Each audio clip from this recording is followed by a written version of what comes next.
Call the, It's not that, it's to the credit card. Oh, yeah. okay, at 7 PM, I'm gonna call the Town of Winchester Planning and Zoning Commission meeting to order for February 9th, 2026, 7 PM. Roll call, starting the left. Jan? John Cooney, Peter Marchand. Willie Plot? Adam Quagliaroli. Krista Malaka? All right. Agenda review, does anybody have anything they want to move around or do to? Seeing nothing. Public comment, anything not related to the public hearings tonight? Nothing? Okay. So we'll move on to item number 4, public hearings. BZ 25-24. Three. 23, sorry. BZ 25-23, applicant Wesley Plow on behalf of Mountaintop Trucking LLC, location 179 Colebrook River Road. Propose a special permit for excavation renewal zone PI. Come up. Talk to us for a moment. Hit the button on, the red button there. The mic, the one that's a microphone, yeah. Right in the middle? No, No, on the red side. microphone itself. The little microphone's on the side, yeah. Yeah. Okay. So what do you guys want to know? All right, so,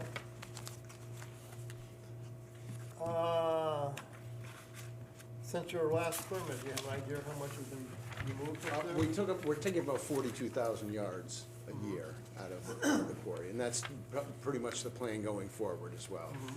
We've had operating the quarry for, a couple decades now. There's not really any dramatic change to anything. We're working on the main rock face, vertical face, and we're doing some steps in the shelves to protect for future, future blasting and stuff like that. But all the operations are staying the same. There's no difference in times of operation, anything. It's just the standard way we've been running the quarry for decades. I know when I go by, I see the rock truck going up the side there. Yep, that's, if you see it go up just up, and then, can't really see, but you're doing benching as you're going up the hill. So then when we do blast the rock face, you have stages, you can't have just one huge vertical. So right now, we're in the process of doing that, taking big boulders down the hill with the rock trucks for crushing and making the benches for future blast work. And this is the current view from up there, I think, aerial view. Yeah, the commission had asked for aerials from the last couple of years at our Yeah. last meeting, so just starting in order here, this is from 2020. And you can see a couple of benches there on the western side of the site. Fast forward to 2024, a few additional benches are starting to move a little bit further to the west, and then this is from March of this year. So you can kind of see that westerly progression on the site, sort of southwesterly, I guess. Yeah, yep. And the area down at the bottom, you've kind of made What's that? The area at the bottom where you're processing all that, that's been made bigger or something, a little bit bigger? No, the processing area, which is the darker gray area in there, like right in that area there, there really hasn't changed much at all in size. We're working in the same floor footprint, because that's where all our crushing and sorting operations take place. So that area really, as we move into the rock face, it'll expand, obviously, but again, it's not a very dramatic, movement of the quarry. It's a slow operation. It's not although it may become, in the next few years, it may become more important because we're closing down one of our quarries in Torrington, and then we're applying for another application here for another quarry in town. So, but this quarry right now is all the operations are staying the same. There's no changes in anything. I see you improved your entrance up there. Yeah, we repaved this year. Yep. Put a whole new pavement in there. So. That takes care of the tracking coming out? Yep. Okay. It's paved all from the road all the way up to almost to where the processing area is. Okay. Anybody on the board have any Can you questions? just scroll up to 2020 one more? I just wanted to look at something on that. Thank you. I'm fine. So I requested a renewal permit application. Do we get that filled out? Yeah, we have integrated into the portal at this point for everything new coming in. I think we do have the form from them, though. I'm pretty sure Shane got it. Yeah, I most definitely. You filled Yeah. it out. Oh yeah. Yeah. There were a couple of things that were wrong because it wasn't populating a couple of things, and Right. Shane said she was changing some of the formats on that, but no, she has that all. Okay. And then it didn't allow me to enter in some of the attachments too, so Shane actually entered them in for me. I didn't see a copy of it. Did we get a copy? Can be included? Yeah, we can get that too. I think it was in one of our last All right. two Might have missed it. I meetings thought, ago. yeah, I remember seeing it in one of our last packets. Go to this one? Yep. Zoom. Yeah, but it looked like this. You know, this kind of print out. That's That's, you know, or whatever the application looks like, you know what I'm talking about? Yeah, that's different than the renewal, excavation renewal permit has specific questions Oh, for hours of operation, for tracking plan. Ask some of the questions, just on the record. yeah, And then but, there was a little narrative she had me write too, Yeah. just explaining. but I think the thing that is important is everything is staying the same as original, so you're not proposing any changes, so all the information. Yeah, no, we're not So changing. when we approve it, it's all just the same as original. Correct. So all of that files and all that previous documentation remains unchanged. So what's the life expectancy of that quarry? 100 years. 100 years? Well, I mean, because they, you know, between that, yeah, there's quite a lot of rock there. And again, you know, if we were a bigger operation, it could happen a lot quicker, but we have that quarry, we have another one we're gonna be setting up in town, we've got one we're working on down in, Thomaston, as well as a small one in Torrington as well. So, no, it's not a huge, producer for us yet. I mean, who knows down the road what it might become. But right now, we're not proposing anything other than just what we've been doing there. There's been no complaints or issues over the years, right? No, we've heard nothing. Yeah. Up on the screen is the topographic from 2021, and if I orient that.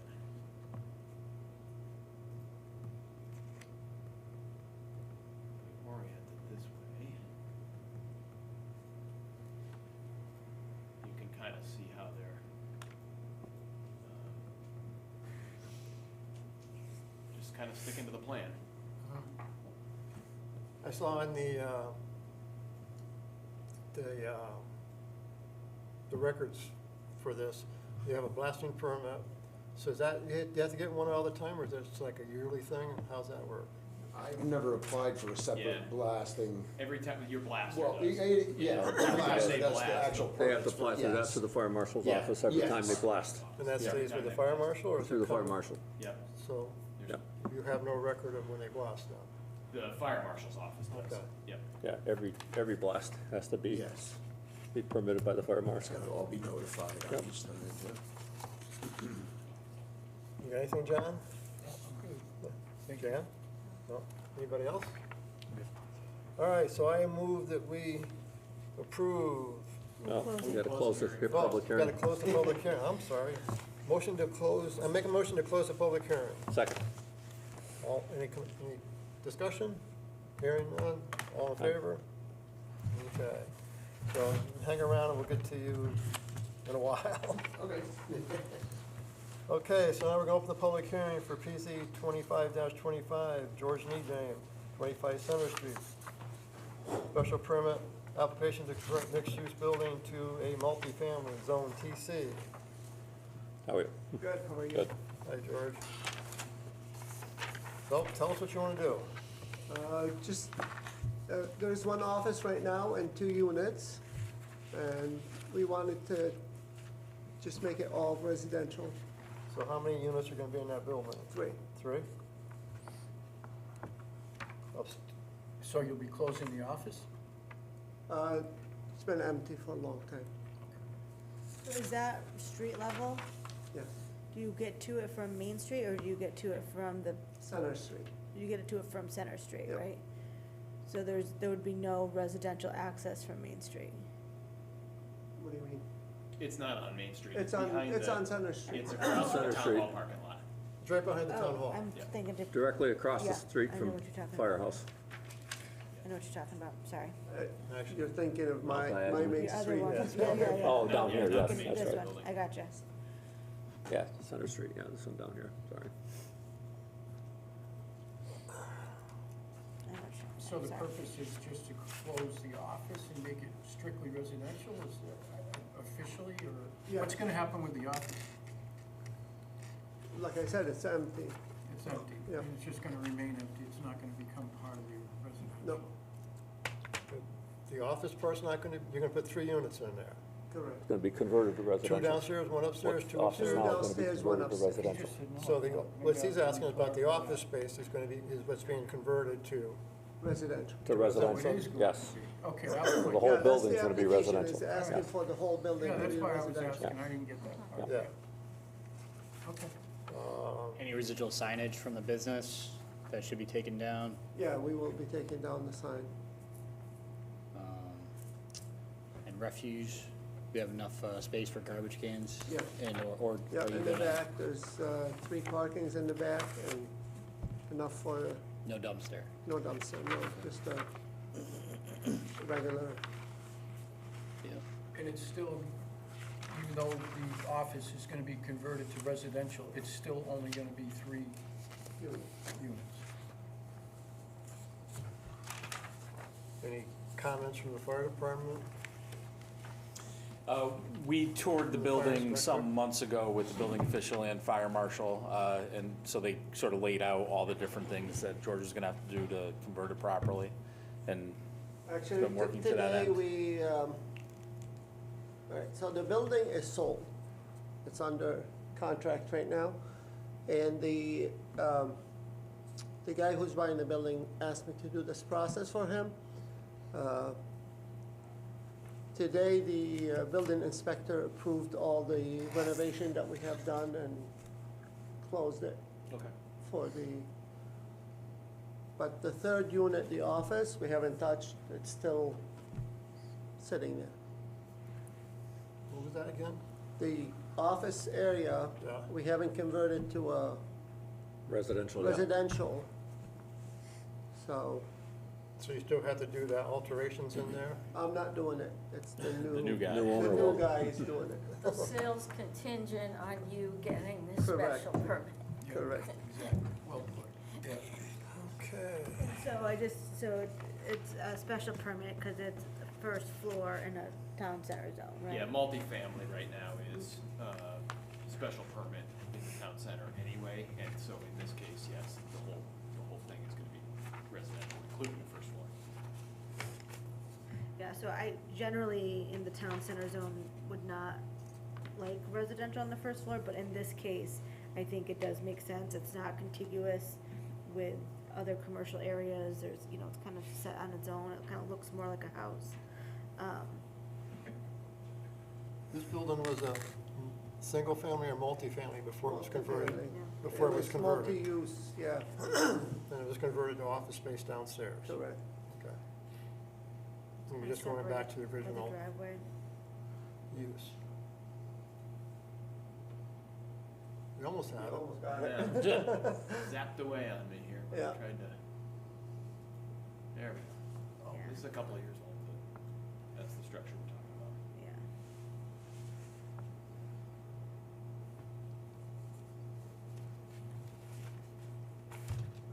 Any other questions? Any more questions? John, anything? No. Dan? So that sign would be taken down? Yeah. Who asked about the That's sign? what I understood, yeah. Yep. That was the only question I had, but I thought I answered it, yeah. Yeah, I guess we should ask for anybody, the public, any comment on this? No? Krista, you okay? I'm good. All right, so I move to close the public hearing for PZ 25-25. I'll second it. Any discussion? Hearing none. All in favor? Aye. Aye. Okay. So we'll vote on this after we do some other business here with the No town. problem. Got 2 more public hearings. yeah. Two more public hearings. So, now, item C. I move to open public hearing for PZ 25-20, applicant Town of Winchester, proposal update zoning regulations, section 415-26, 415-38, 415-40, 415-19, 415-21, 415-55, and Appendix A use table. Second? All in favor? Opening. What are we doing? Yeah, Opening. public hearing. Public hearing. We're Point opening. of order, Mr. Chairman, before you do that, if you wanted to, we could change the agenda a little bit to vote on these guys, and I think these are gonna be some lengthy discussions, rather than have them wait all night long. Up to you, just wanted to bring it up. Sure, we can do We're gonna that. revise the agenda. I make a motion, we revise the agenda and go from the public hearings to old business. Second? Who was it, second? Okay, all in favor? All There right. we go. Now you can do it. So now go to item 5, old business. Number A, PZ-25-23, applicant Wesley Clow on behalf of Mountain Top Trucking LLC, location 179 Colebrook River Road. Proposal special permit for excavation renewal, Zone PI. I'll make a motion, we approve PZC 25-23, applicant Wesley Clow on behalf of Mountain Top Trucking for excavation renewal. I'll second. All in favor? All right, so, that was just a, that, I got confused here. We opened this, but we didn't vote on it, or we just voted? We just voted on We just that. voted, okay, So, fine, next is 25-25. all right. Who's got the paper? Sign it? We have a draft motion to sign? Yeah, it's, I don't have them to sign, but I have, you moved too quickly, I couldn't even get it open, but, if you wanna look at it, I can get it open here. Well, we should read it in entirety, Yeah, so. let's read it out. Let's get it up on the screen, there you go. You're gonna have to stand up to read that one.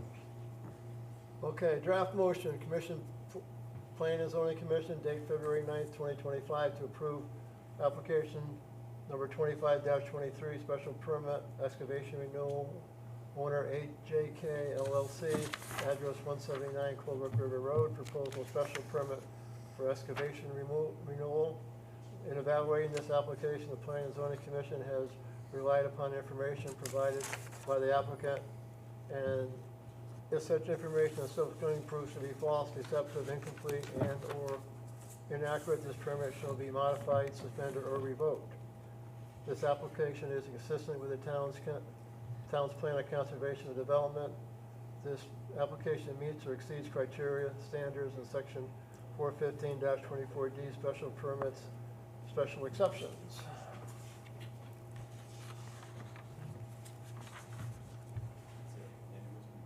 And I will make the motion. I'll second that too. Okay. And can we do a roll call vote for this, since we're doing it this way? Yep. John, Yay? Yes. Lee Platt, yes. Adam Quadrolli, yes. Rista, yes.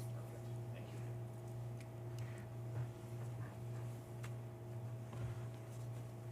Been approved. You're good. You're good. Have a good night. Yep. Take care.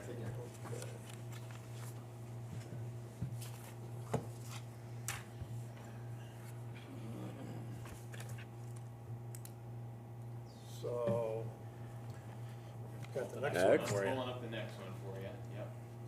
Just opened the wrong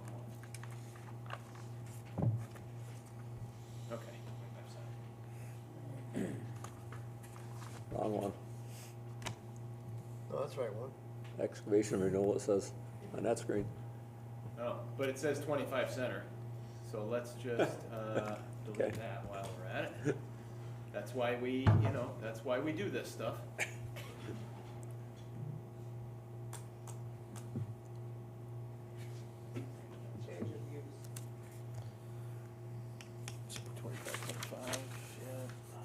okay.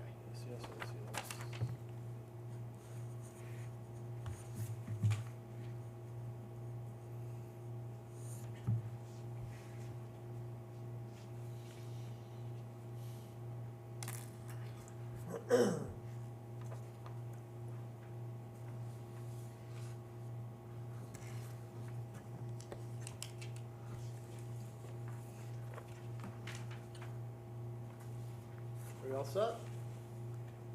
All right. I get to read.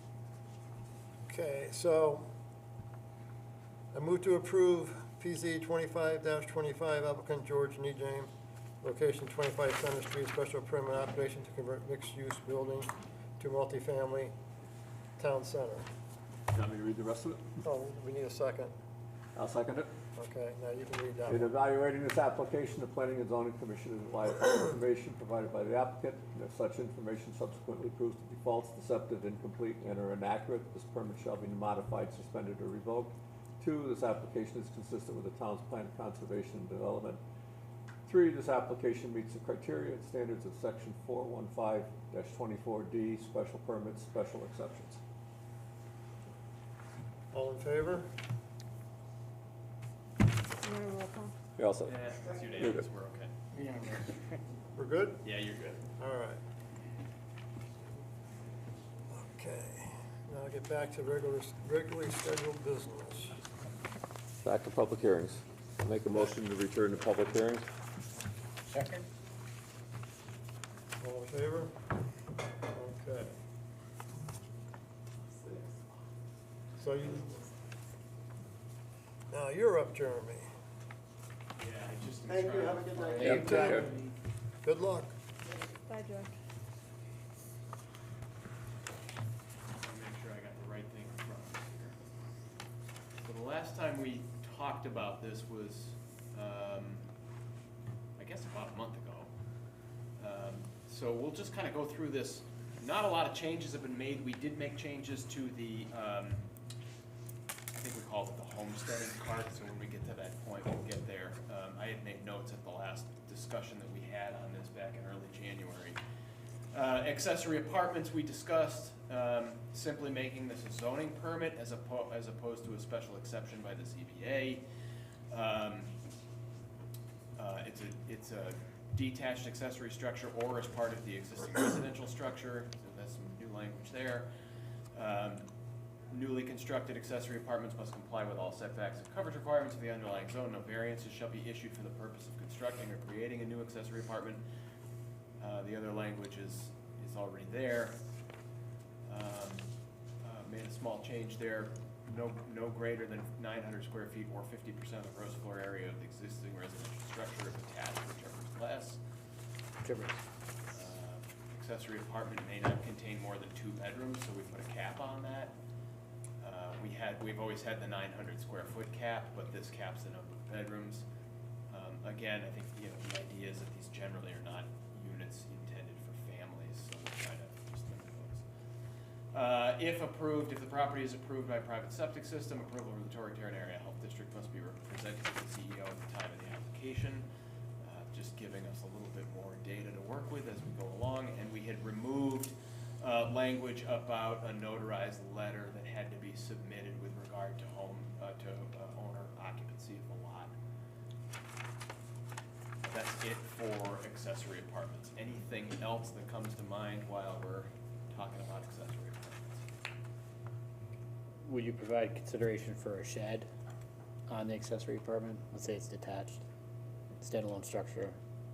So like an accessory shed itself? Yeah, which you could have that because it's a residential property anyway, so there's nothing stopping that. And then the other thought was, are they still allowed the same amount of deck square footage?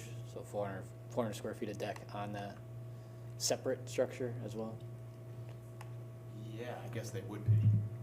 So you're thinking of the, it is a lot of deck. You're thinking about the Highland Lake Zone specifically. Yeah. Yeah.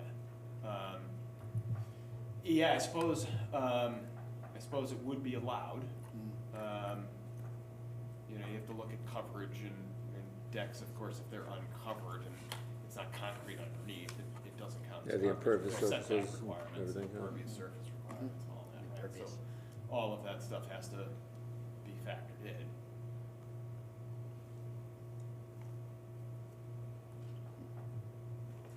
We're not really changing what can be done now. We're just saying that instead of coming to us for a special permit, that it can be approved by the zoning officer. We're not really changing what is allowable in our regulations already, right? Sure.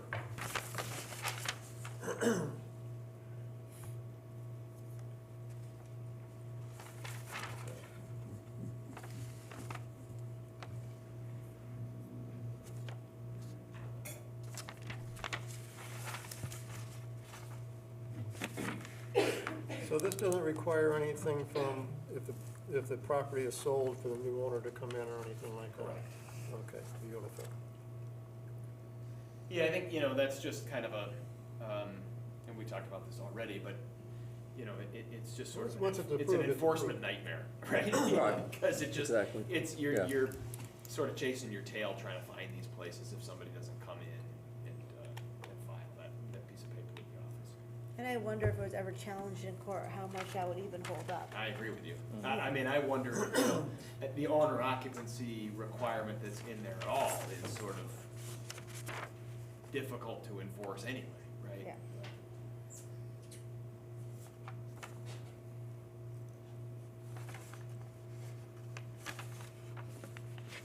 We all good with this? That part? Yeah, I remember the discussion. Yeah. Good there? I'm fine with it. Let's move to the next one. Earth excavations, the only thing we've done here is to clean up the language with regard to what we've been doing recently in requiring a public hearing and a new special permit essentially. So, application, you can see it there in red, application to the commission for an excavation renewal special permit. And then we added some language, updated contour maps may be required by the commission prior to the renewal of a permit, which you always have the right to request those anyway. This just puts the applicants on notice that you might be So- requiring that. If they came in and applied, and then we required a updated contour map, then that takes some time to do. Don't we run into time restraints that way for us? You could, you know, because you're doing it as a special permit, you've got the 35 days that the hearing is open, and they can request up to another 65 in order to keep that hearing open. So that gives them 3 months. Hopefully they can get that contour map updated within a 3-month time span. But also, these sites don't change that drastically in that short period of time. So if we're renewing the permit, they're gonna get the survey done probably before they submit the application. In that 3 months, it's not likely See, to. like the last survey was done, Jeremy, when was the last survey done? For these guys here, For Mountain Top. that was 2021. 2021, so that's 4 years old now. So if we didn't require it now, but say in 2 years. 2 years, we could. Then it's that 6 years old, or if we don't require it then, you know, then we start running into 8 years and 10 years. So I'm just looking at the time frame for when it is required, and if the economy is booming and there's lots of work and the surveyors can't get there. Yeah, I mean, one of the things you can do too is, and every site is different and every application's gonna be different, but, you know, when the application comes in to be accepted by you for that first meeting, to get accepted and have the hearing scheduled, if the commission is aware that, gee, you know, the survey's 8 years old, and, you know, staff can supply you with that information right off the bat. Survey's 8 years old or 10 years old, we want a new survey. You've got 65 days to open the hearing, so that gives you 2 months before you even open the hearing. So they can start on that process right away, and then that additional 3 months if you need it. If they can't get a survey in 5 months, then, you know, then I think there's There's a big problem. problems. Yeah. Okay, And that's recognizing that, you know, getting survey work in Winstead right now is challenging. We're limited. We're hearing that all the time, that, you know, people are having a hard time, but they're not waiting 5 months generally. You want to consider putting a cap on how long the survey is applicable for? Can we do that? I, If you could, I it's a guess we special could- permit, you could say that you need one every time. You could, I don't think you need it, but. Yeah, and I think every site's a little different, you know, if they're coming to us and saying, like, this one has been quiet for many years, you know, so the survey from 2021 is probably still fairly close to what existing conditions are. And I think it's based on the quantity they take out every year too. I mean, if you've got a Right. large volume of, you know, all of a sudden, And I think that's something. this one becomes a large volume on a yearly basis, they increase the volume or double it, then we would want a survey done every 2 years or 4 years. I think Just that's that something aerial staff shot can on, do. Sorry, Oh, sorry, go ahead. the Google it. aerial shot on Mountaintop, because I mean, you could clearly see that there was not much difference between the last and what was pictured in the aerial photograph. Was that aerial photograph taken recently? One of them was 2020, and the most recent one was 2025. So there's a 5-year span between those. No, there were some changes, Yes, some heavy changes in 5 years. yeah, yeah. How is the renewal permit integrated to this? Is it in the, I don't see it in the procedure. I don't know if I'm Excavation following renewal your permit? question. Yeah. So I'd sent over a copy of the electronic permit, or you were gonna integrate it electronically? Oh, yeah, Is which it it- is now. I can sort of show you what that form looks like. So now you can see what it looks like. I think he I'm did. pretty sure I did that. Let me check. While Jeremy's looking that up, when Scott called this afternoon to let us know he might not be able to make it tonight, he did bring up again the issue of recycling materials at excavation properties. So while we have the excavation regulation up here, is that something we want to add? Jeremy and I have discussed this a little bit in-house, and it seems like it's just a sort of secondary nature to the business Well, it that really should be isn't, allowed, because it's but. material coming in to be processed. Right. So it's coming in from various sources. It's not being mined on that site, Correct. so. Is that stockpiling? Wait, so I'm confused. So what does he talk about recycling processing? Yes. And but it's not, I think there's an excavation permit, and can be processing that's accessory to the excavation, Mm-hmm. which I think make sense, but if it's just a processing center where there's no excavation taking place, I think that would require a permit too. I don't know if we allow for that, for just a processing site. I think that's part of what he's getting at here. So do we wanna So- allow just, Like Mountaintop has that recycling Yeah, but area that's down just there. stockpiling. Route 800 across from Southworth. yeah, that's not processing really. Maybe They're not there's a- processing any of that? They're mostly hauling in and out of there, stockpiling. Yeah. There's maybe minor recycling, but they're not really processing down there.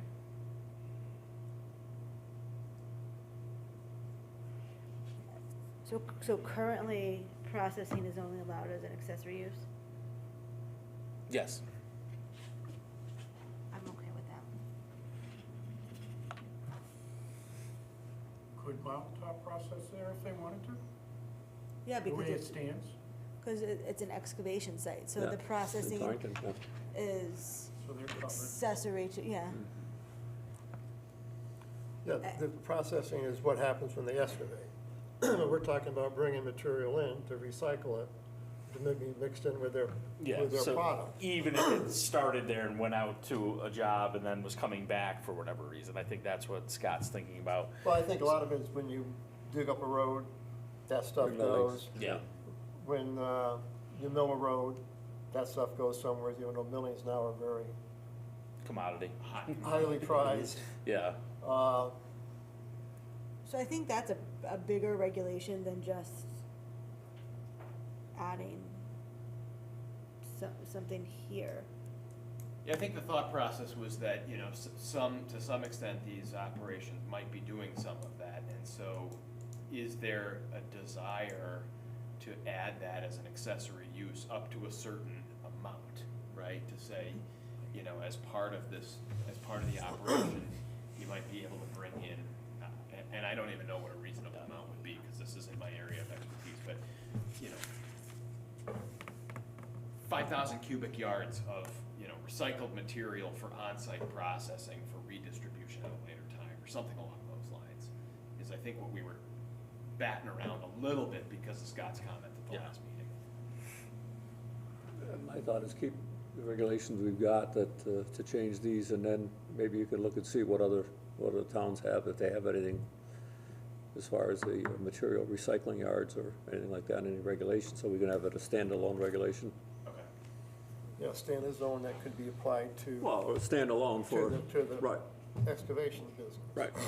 They might have one right there in Torrington. Because, I mean, you know, Wildwood Yard, Because I see them hauling a lot of stuff in there. I drive by there every day, and it seems like they're hauling as much stuff in as they're hauling out. yeah.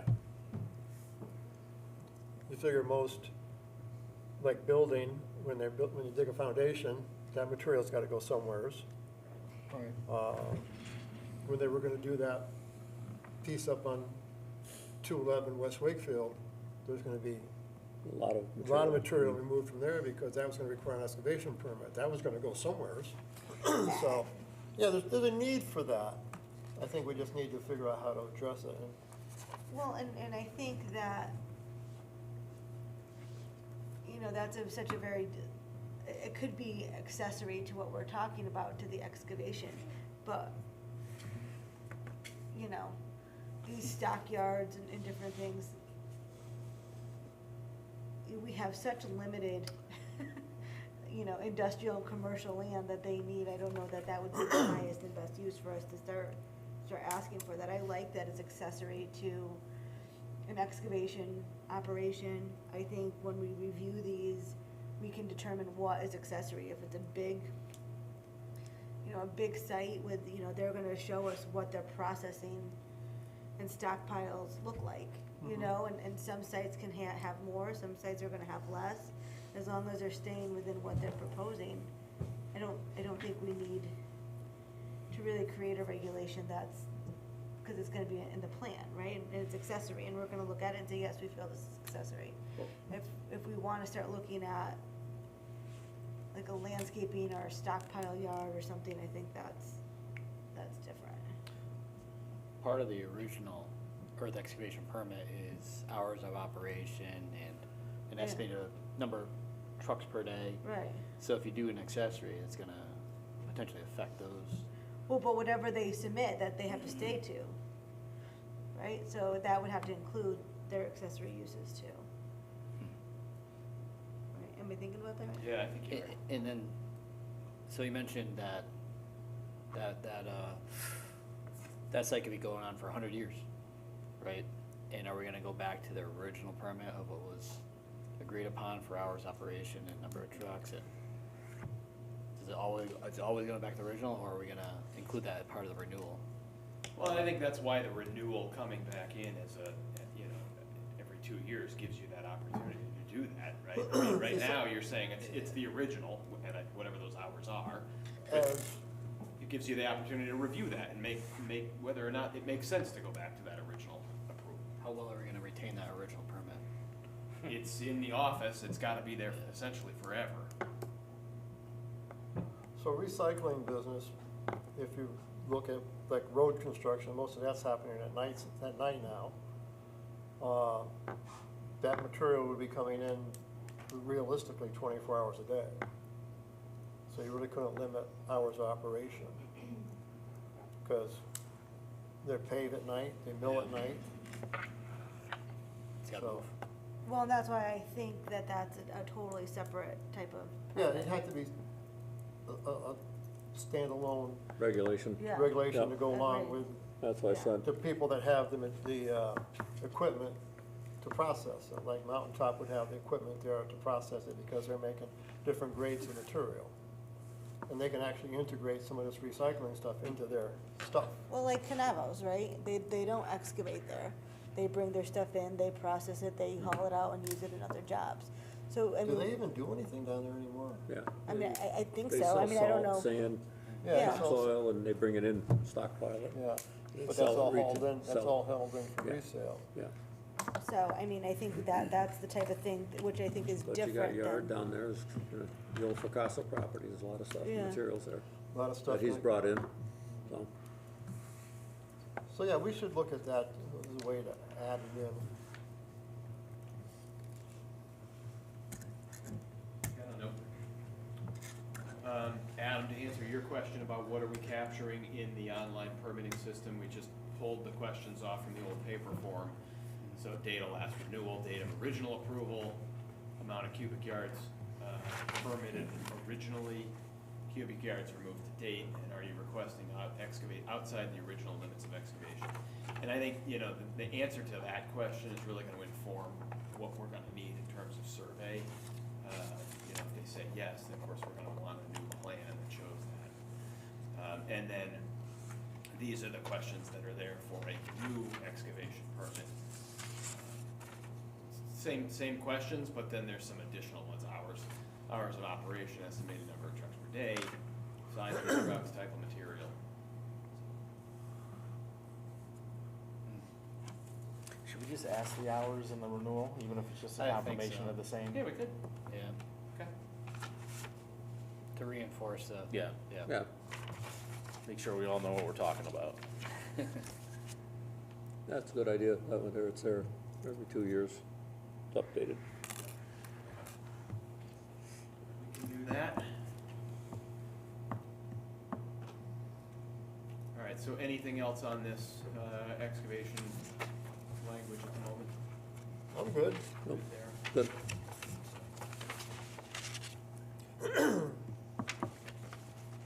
Pretty lengthy as it is. We're not touching most of it. Okay, farm stands, this is where we had quite a bit of discussion last time around, so I kind of worked this based on the conversation. I think I captured the tenor of the discussion, but if not, you can set me straight. So farm stand, originally this was farm stands, permanent. We got rid of the permanent, we're just calling it farm stands and homesteading stands. So we have the permanent farm stands, which doesn't change. And then we have B, which is this homesteading stand. So one homesteading stand should be allowed on existing residential properties without the need for permits for the sale of produce, agricultural products, or products made with a cottage food license or similar with the following requirements. One stand per property. All items for sale must be either grown or produced on site. Homesteading stand should be temporary in nature, such as a cart or small trailer or small structure, no larger than 24 square feet, I think was the number we settled on. Stand should be located on the property or set back a minimum of 10 feet from the edge of pavement of the frontage street, whichever is further. So the way that reads is if your property line is 10 feet back from the edge of pavement, you can be at your property line. If your property line is 3 feet back from the edge of pavement, you gotta be 7 feet into your property. So you're no less than 10 feet From the from pavement. the edge of pavement. Homesteading stand shall not exceed 8 feet in height unless it's part of an existing structure. So if somebody's using their porch, then, you know, the height limitation is kind of moot. Maintained in good condition. One sign may be placed advertising the homesteading stand in accordance with the following. Maximum size shall not exceed 4 feet. May not be lit. May not be placed in the right-of-way nor in a location where it will impede sightlines. And signs shall be removed at any time the homesteading stand is removed or not open. So, you know, it's a little bit lengthy, but the reason for that is we're saying no permits needed. You have to follow these rules, but they're fairly straightforward so that if we get a complaint, the enforcement officer can go out and look at it and say, yes, it meets the regs, or no, it doesn't meet the reg, and then address it. So, the maximum size of the sign shall not exceed 4 feet. 4 feet high, 4 feet long. It should say 4 square feet. 4 square feet, I would think, I think that's what we agreed upon. So, you know, I mean, I would think any configuration, you know, I think could be one and a half by, Oh, 4 I square can't do feet. math that easily. One but by- yeah. 1 by Could be 4. 2 by 2 would be the As normal long- thing, to be 1 1 by by 4. 4, As right? long as there's a size. Yeah, yeah, In square feet. that's good catch. Anybody got any discussion, No, comments, I like it. additions? Nice changes. Oh, looks good. Oh, it's good. What does enforcement look like if they were to violate? They just roll the cart back? Well, yeah, it'll depend on the, is the sign too big, cut it down, is it Yeah. too close to the pavement, roll it back, you know. Yeah.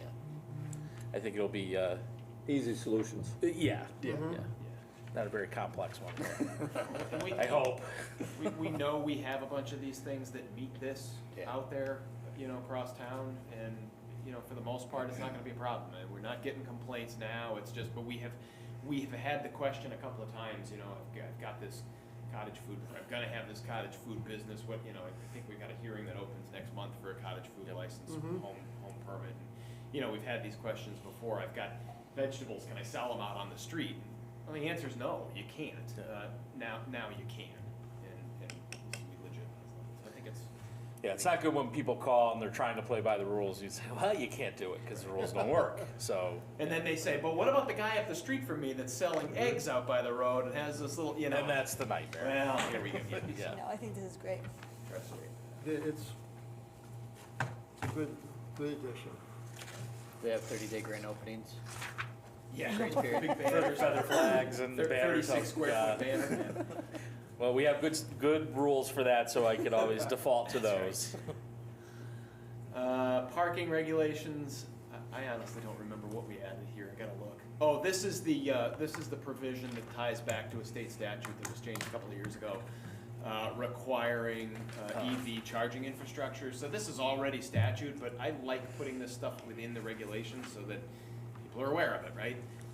So we just referenced the public act there, it's 2225, all new parking lots consisting of at least 30 parking spaces associated with any commercial or multi-unit residential building shall provide electric vehicle charging infrastructure that's capable of supporting level 2 stations. And so really what that means is you've got to put the conduit in the ground. You don't have to provide the charging unit itself. You just have to make the provisions available for the future.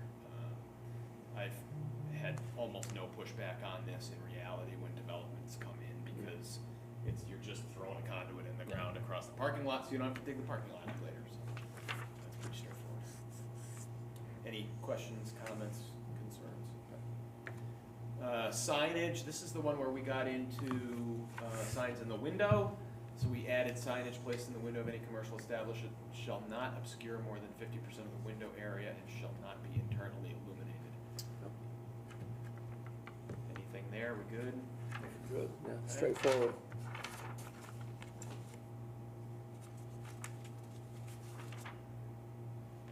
And this is, so definition section 41555, we removed tobacco sales from retail small shop and we created a retail smoke shop category. Retail establishment where 20% or more of the sales display area is dedicated to the display or sale of tobacco and related products containing tobacco, nicotine, electronic nicotine delivery systems, nicotine pouches, vaporizers, flavorings, other smokeless tobacco products, paraphernalia, accessories, other related products, or any combination of the above and/or contains areas for the consumption of smokable products for the purpose of this definition. Related products include but are not limited to products sold at vape shops. So we're just trying to regulate these smoke shops independently of small retail sales. The goal, of course, is to try to keep them away from our main street or downtown. That is mostly stolen, I think, from either Greenwich or some other town on the shoreline that's already been doing this regulation. So any concerns on that definition? No, I think we went over that pretty heavily when we were doing it. Okay, so that's it for that piece of it, the written piece of it. I want to pull up the use table because we made some changes there. Give me a moment. To integrate smoke shop. Yeah. Oh, and also some other thing.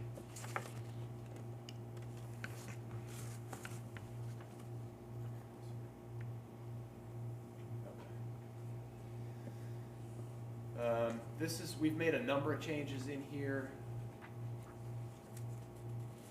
So some of what I've done here with some of the residential parking standards relates to the housing bill that was approved. And I didn't get too far into it, but the parking stuff was pretty straightforward because the requirement in 8002, I'm going to talk about that in a little bit, but in the housing legislation that was passed back in, what was that, November, Krista?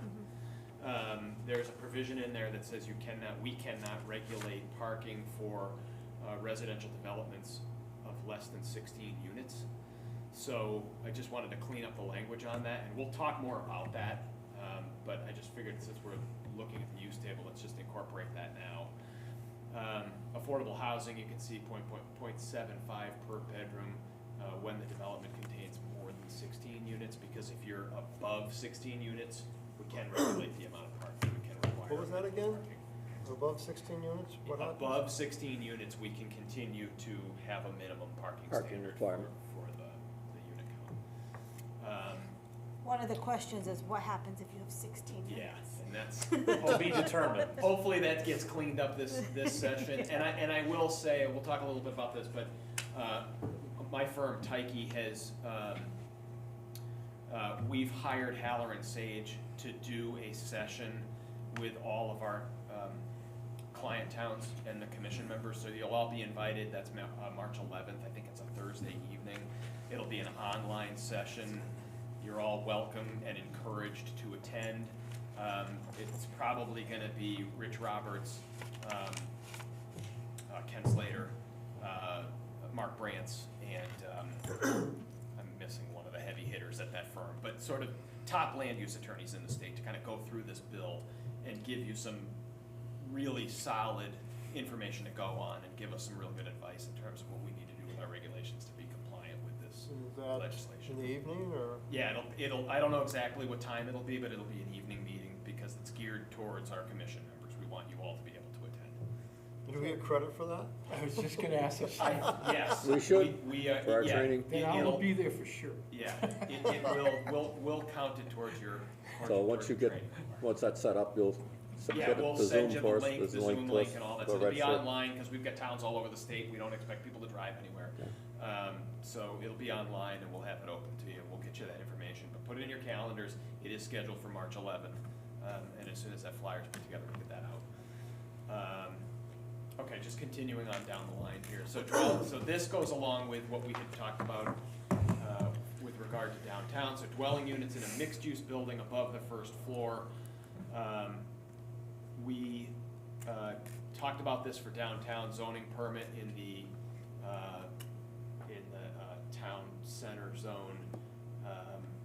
Oh, actually, all right, so this is another 8002 thing, because you now have to allow dwelling units in all of your commercial zones. You have to allow these middle housing. I wonder if maybe it makes sense to keep this hearing open so that I can kind of fully develop some of this stuff for the next Yeah, meeting. But rather than do it again. I almost want to leave this use table alone and skip over some of this until after we get through the Well- March 11th thing, but. I mean, so regardless of what the bill says, and I think that there's more guidance gonna come out and we can do that, but I think regardless of what the bill says, town gateway, Yeah, town we want to center pull some of that zone, stuff. town center residential, and I don't know about the Highland Lake Business District, maybe we take that one out Yep. for now, cause I don't know I that. think that's fine. But we want housing on the first floor, we wanna make that as easy as possible, right? Or even if we're just comfortable with town center, I think we should get at least the town center approved tonight, Okay. and then if we wanna come back to others, but I would be comfortable with the other two. Yeah, I think maybe town center, residential town center makes sense. Yep, Take out town gateway for now, we'll come back to that. yeah, depending on what that says, I agree. Okay. So- 1.5 car spaces per unit. Yep. How's that gonna affect 508?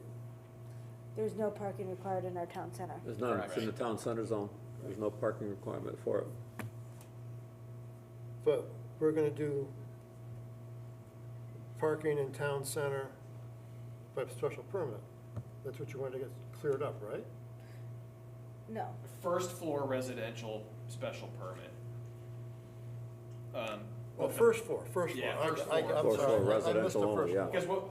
Because the conversation we had a while back was trying to make mixed use on Main Street easier, so making that a site plan with residential units up above as zoning permits. So if somebody wanted to come in and they had office space up on the second and third floor of their building, and they wanted to convert some of that over to residential, they could come in and get a zoning permit for those.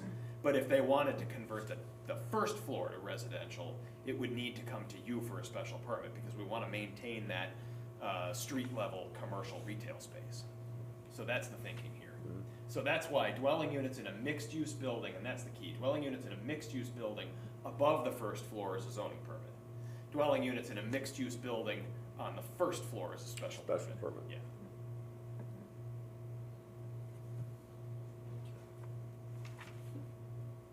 And I think for now, what we'll do is, we'll just copy the format from the one above it for now, and we'll come back to the other zones. Yeah, fill in the blanks. When we talk 8002 in a couple of weeks. Manufactured home, this is something we had talked about a while back anyway, was converting that over to a zoning permit. The other reality, and again, I included the other zones as zoning permits because one of the changes in 8002 is we can no longer look at manufactured homes, which is the HUD units, the sort of trailers for lack of a better. We can't look at those any differently than a standard single-family home anymore. There was a provision in the statute that is changing as of July 1st. So we can do one of two things. We can strip out manufactured home altogether because it has to be permitted like a single-family home, or we can leave it in there and just change it over to the zoning, it's a CP use. It doesn't really make much difference to me. It's the same thing. So if we can't treat it any different, why do we have it?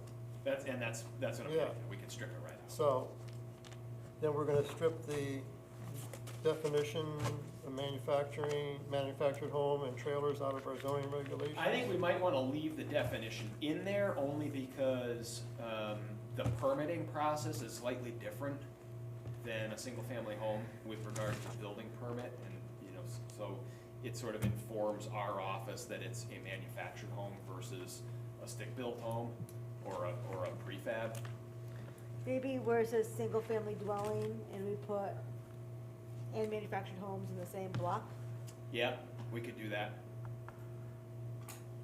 Or we can change the definition to say that it's To include? regulated the same as a single family. Either way, I Because think. we won't be able to ask for that different parking standard anymore either, right? Right. Yeah, so. Correct. Yeah, well, yeah, I mean, So it doesn't we need its really own. can't have any of those parking standards in there for anything under 16 units. We'll Yeah. figure that all out as we work through the 8002 stuff, but I think we'll move on all the items that we've been talking about, we'll move on those, and then we'll kind of come back to this again to deal with 8002 after March, I think is probably the Yeah. good right. Yeah, we can do it our second meeting in March Yeah. to finalize these, hopefully, and get them Well, and we have time, because those regulations don't take effect till July first, Right. right? So we have time, we have Right. time to get the attorney's guidance and some different things. Yeah. Um, So we can even leave it as is for now if you want. But wasn't that, it wasn't? Never mind. But okay. There was legislation from a couple of years ago, I think it was 2129, that said you couldn't treat them any differently than a single-family home if the minimum width was 22 feet. This latest round of legislation strips out the 22-foot width requirement. Yeah, so I mean, we sort of have to have a zoning permit anyway. Yeah, right. So we'll leave it. Okay, so we'll just pull this whole line, I think, probably is the thing that makes sense, right? And then we'll come back later and clean up the definition.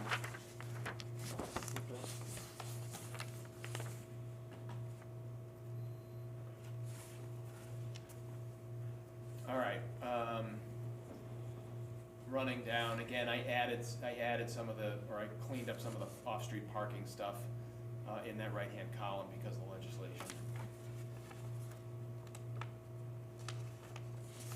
Oh, good, you caught that.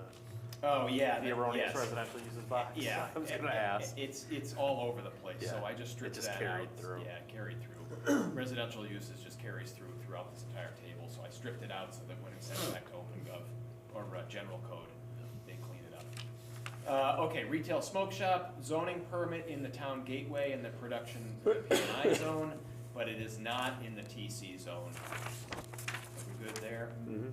Okay. Good. Yeah, we discussed that last time.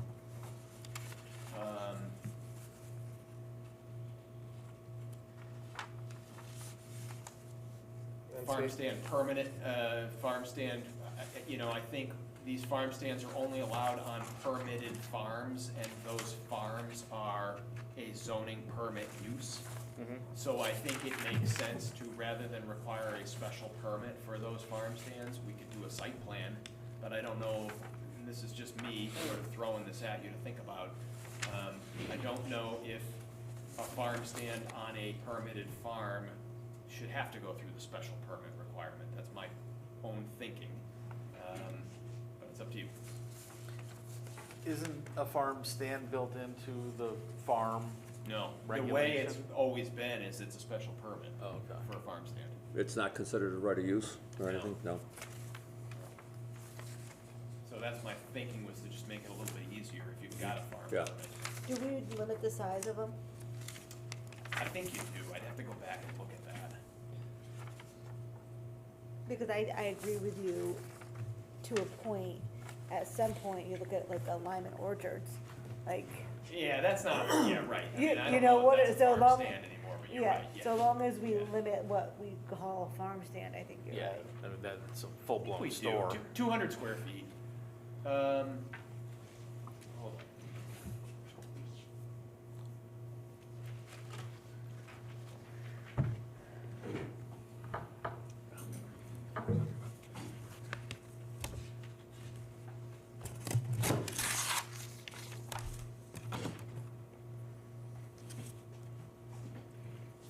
area shall not exceed 200 square feet. You see, this is kind of, it's sort of talking in circles anyway, because your use table always required a special permit, but then this says it only requires a special permit if it's over 200 square feet. I would almost say, put a maximum square footage in there and call it site plan is what I would think. Yeah, or just add in the table of, the use table, you know, farm stands under 200 square feet and 200 more. Sure. So 200 and more could be a special permit, less than 200 could be, do we want to go site plan or do we want to go zoning permit? Zoning Zoning permit. ZP for under 200? So if you've got a permitted farm and you're converting, say, part of a barn to your farm stand, and the barn is 20 by 24. So should that be 200 for free and you gotta get a special permit for the other? I mean, if it's a permitted farm and you're converting an existing building, But I think that should still be special exception, because that, when you get to that size of a farmhouse or a farm stand, it generates a much different use, right? It's a lot busier, there's different so even though the Yes, building is is there- already there, it's a much bigger farm stand, and I think that's where the special exception comes in. You're turning it 'Cause it's into a much- a it's a- retail outlet. More intense use than a, smaller farm stand. That's my thinking, anyway.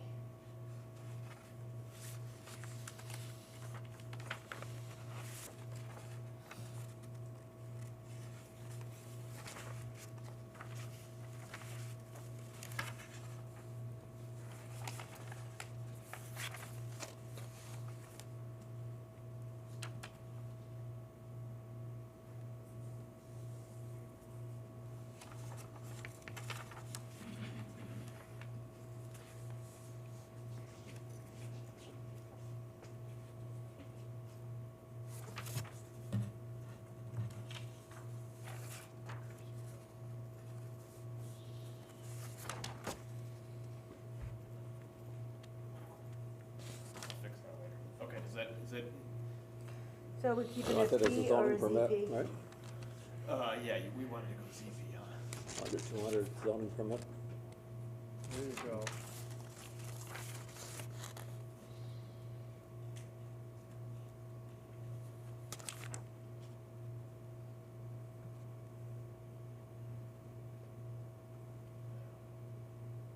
Can't get my cursor moving in that box, I'll straighten that out later. Okay, so zoning permit if it's under 200 square feet, special permit if it's over. Everybody's good with that? Okay. Because these are on permitted farms only, right? Right, Yeah. right, they're on permitted farms only, correct. Okay, landscape and construction yard, we wanted to add that to, the PI zone. And we said, one parking space per employee, so I think what we came up with, I don't know, a month or so ago when we talked. Still on board with that, makes sense? Okay, So landscape, yes, good. okay. This is where we made some changes. So mixed-use building, we're going from special permit to site plan. In the town center zone, it's already, so mixed-use building, it's a site plan across the board instead of a special permit. Good there? I know it's a little hard to tell with the red from where you guys are sitting, but.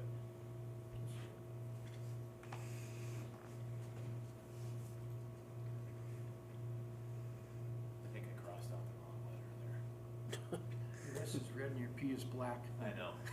Should be the other way around. We want them to be P all the way across instead of SP. I got you. I'm with you. I'm just messing with you. No, that's okay. It's, you look at this stuff and you start to get woozy. Yeah.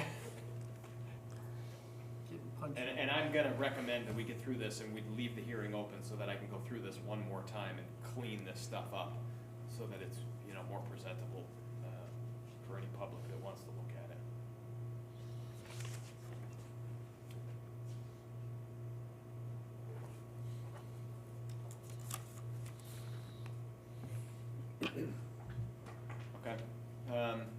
had a category in there of seasonal cottages.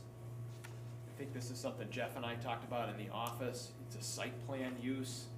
Seasonal cottage is a residential structure. It's just not meant to be used year round. So if we're allowing full-scale residential units to be built by a zoning permit, why aren't we allowing seasonal cottages to be built by a But can zoning you permit? actually build a seasonal cottage to this building standards that are required? I've had building officials tell me that, yes, you can. I've done it in another town. So, you know, if they're in our regs, we can take them out, but, you know, I've had people that have had old seasonal cottages who said, it's falling apart and I wanna rebuild it, but I don't ever want my family to live here full, you know, year round, so I wanna rebuild it as a seasonal cottage.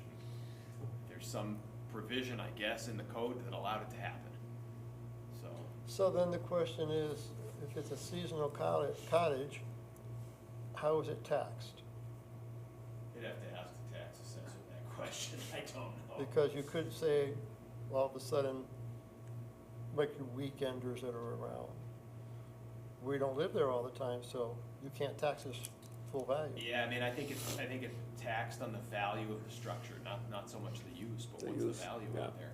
I mean, cause you could have a year-round house that's not lived in Right. year-round too, and So seasonal has to specify no heat or something like that. something along those lines, right? And I think you do have if I remember correctly, I think you have a definition for it that states an amount of time within the calendar year, I think. You looking it up? Yeah. Seasonal cottage, a detached dwelling intended and designed for human occupancy by a single family for seasonal or recreational use, and not for permanent residence, but having an approved safe water and sewage disposal system. So could you have a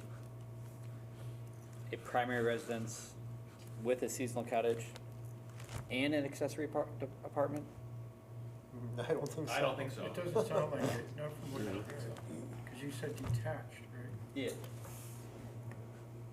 You could have the accessory apartment that is seasonal, but I don't think you can have a seasonal and an accessory apartment, because you're not typically allowed to have more than one residential structure on a single-family lot, unless you have the approval for an accessory apartment. Yep. But that definition would not be considered an accessory apartment.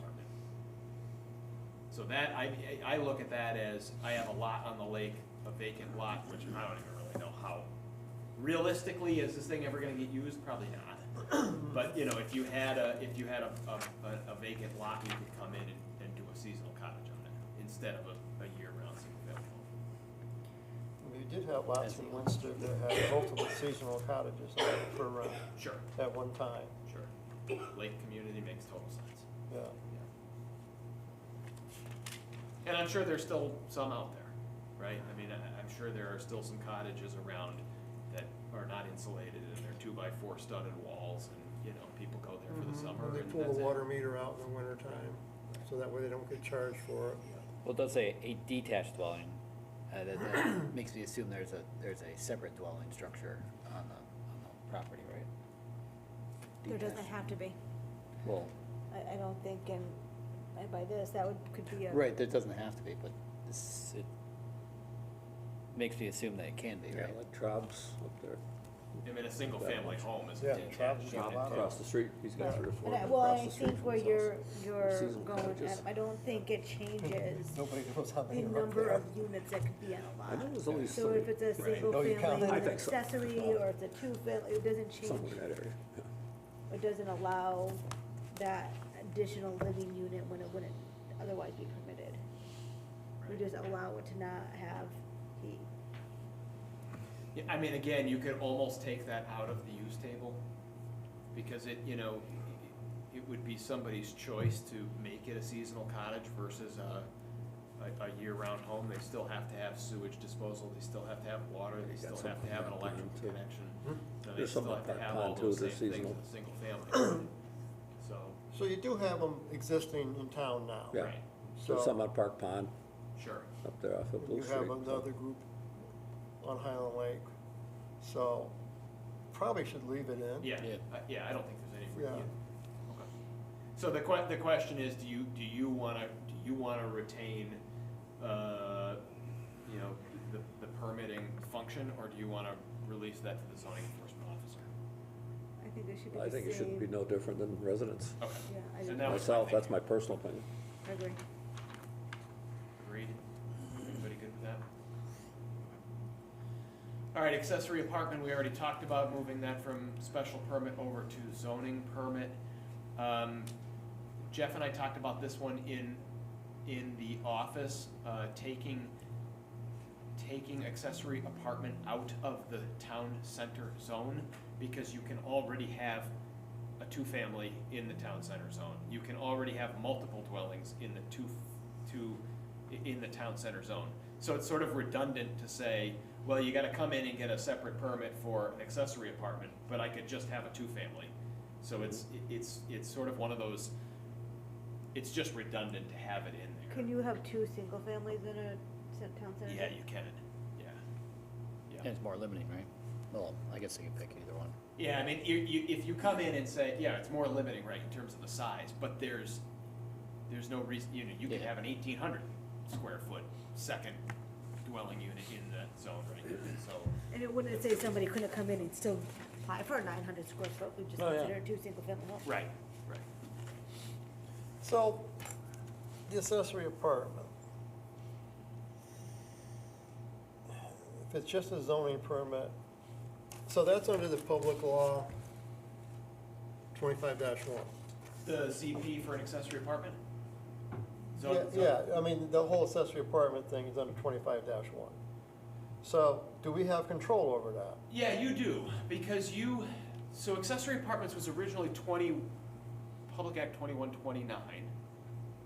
Winchester opted out of it, and so you were able to retain your own regulations that you already had. And so that's where the 900 square foot requirement comes from. We added the 2-bedroom note on that.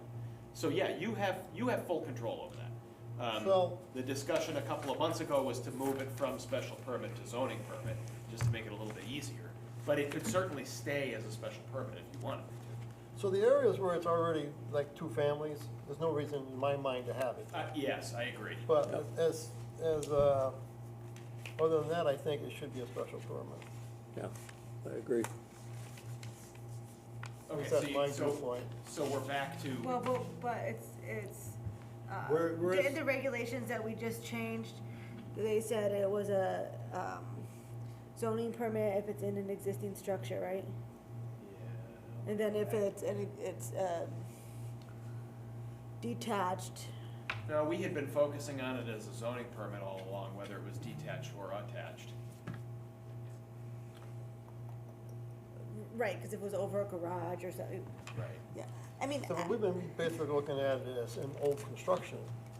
What about if you're gonna build new with an accessory apartment? Or would And that be, or would that be an ADU? Right, an ADU, ADU is accessory an apartment, accessory. same thing, Okay. interchangeable. Yeah.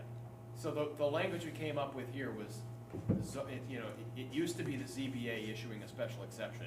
We changed that to zoning enforcement officer may issue a zoning permit authorizing the installation and use of an accessory apartment in a detached accessory structure or as part of the existing residential structure on a single-family home lot on the following conditions. yeah, and I think Come on, we're criteria. talking about, these are the smaller lots, or the smaller units, it has to be owner occupied, they're not two-family. We wanted to allow these to be easy for in-law apartments or, a little extra income for people to be able to afford to stay in their homes. So if we're gonna do it as a zoning permit, shouldn't we make something noted in the accessory apartments? Okay, we already do. No variances shall be issued. Okay, I just wanna make sure that was there. All right. I'm good with it now. You're good with that? Yep. Okay. Yeah. Yeah, I think that's what we had been talking about all along, was to sort of bring it in line with the statute, because the statute requirement was that it was a zoning permit across the board, no matter what. And so you still have some more criteria in there than what the Public Act would allow you to have. But again, sort of making it a little bit simpler for people. Okay.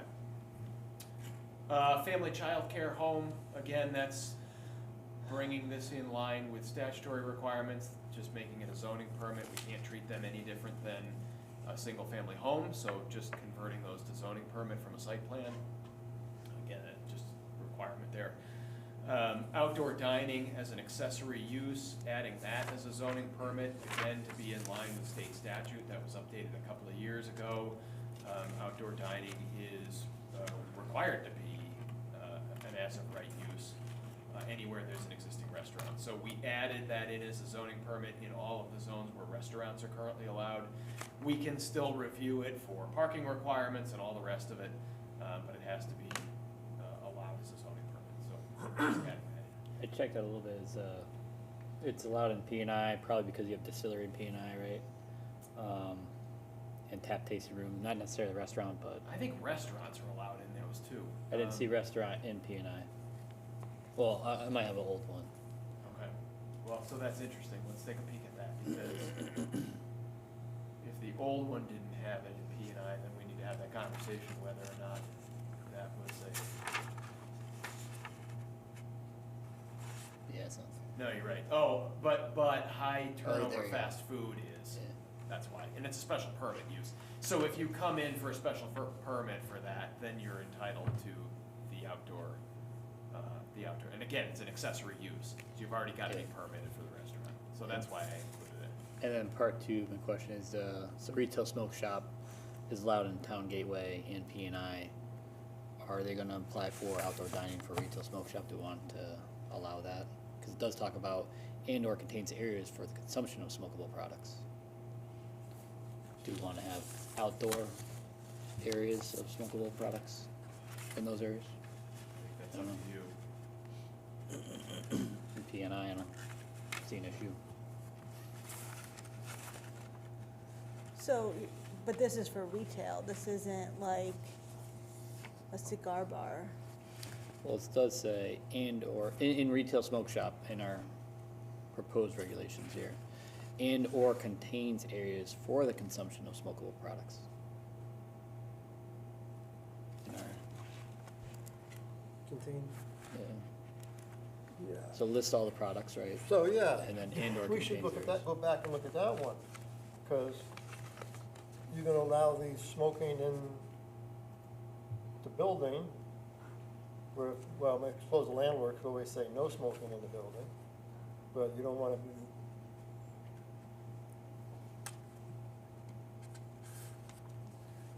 So, would you, If you allowed outdoor, yeah, I don't like that.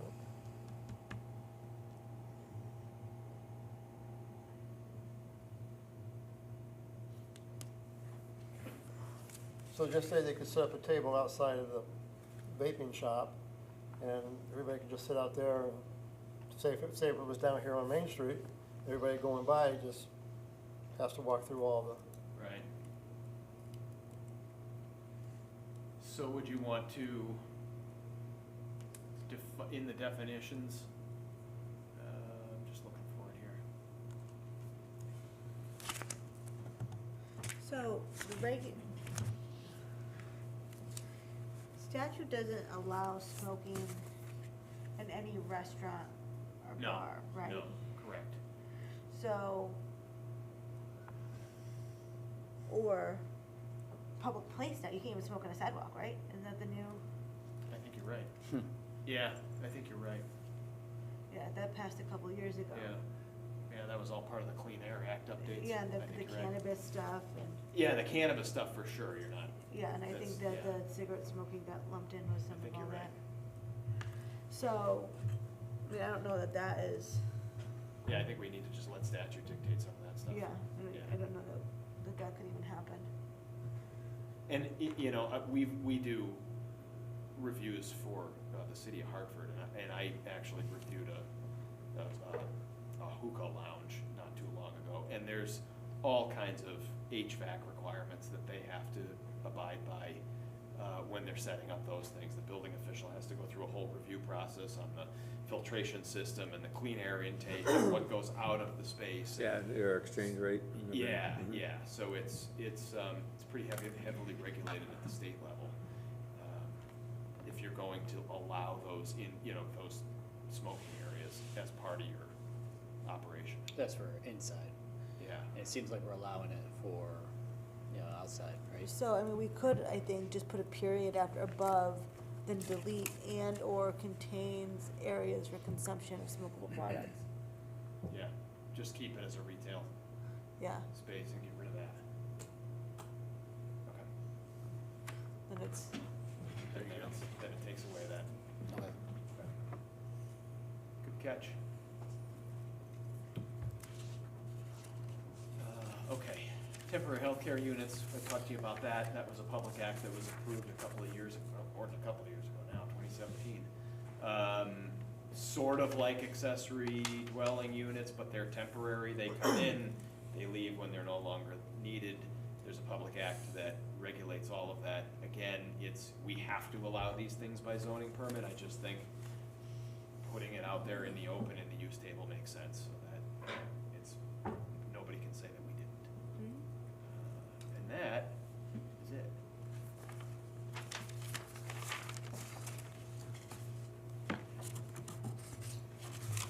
So you've had a couple things in here you were gonna change, and we were gonna leave this open, is that what your plan was? I think I'd like to leave it open just so that I can clean it and make sure that, there was one that I needed to add a use column to, and I couldn't get my cursor to show up into it.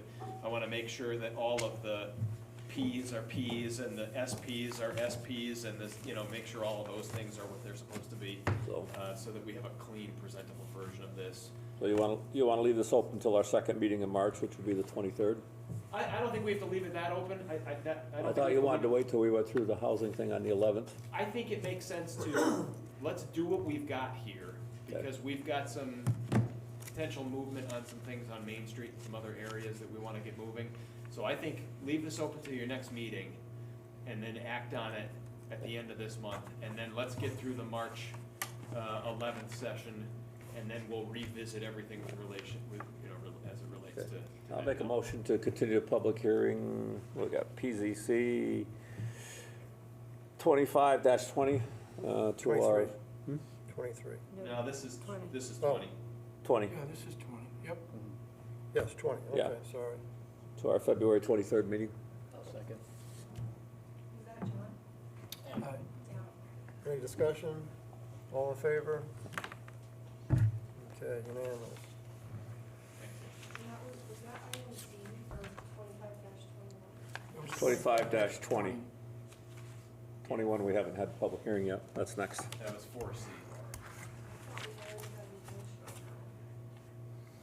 The next one is gonna be 21 is for the fire suppression. Yeah, 25-21 is our next public hearing to have now.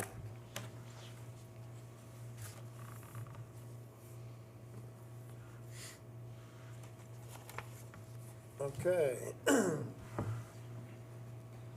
So we extended the hearing, so we're all good with that? Yep. Good. So now we're gonna open the public hearing for PZ 25-21, applicant Town of Winchester, updates to subdivision regulations, section 400-53, fire suppression requirements. Second, I'll second. all in favor?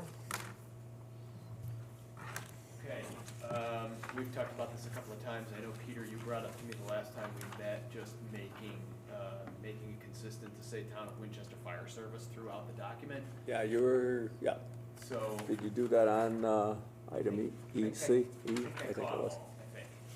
So we'll Yeah, it'll take- be at the bottom of the first page, E, Yeah.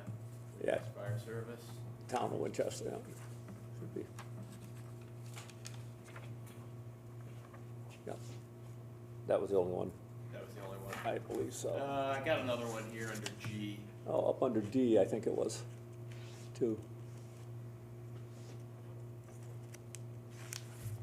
The top, Oh, yeah, yep. yeah, I got that one. okay, you changed that one, yes. And then, 450. Yeah, under G, CG, Town of Winchester Fire Service. There's a few of them. Yeah, all of them should be Town of Winchester Fire Service, Yeah. yes. Winchester Fire Service. Maintenance responsibilities. Okay, I think that's all.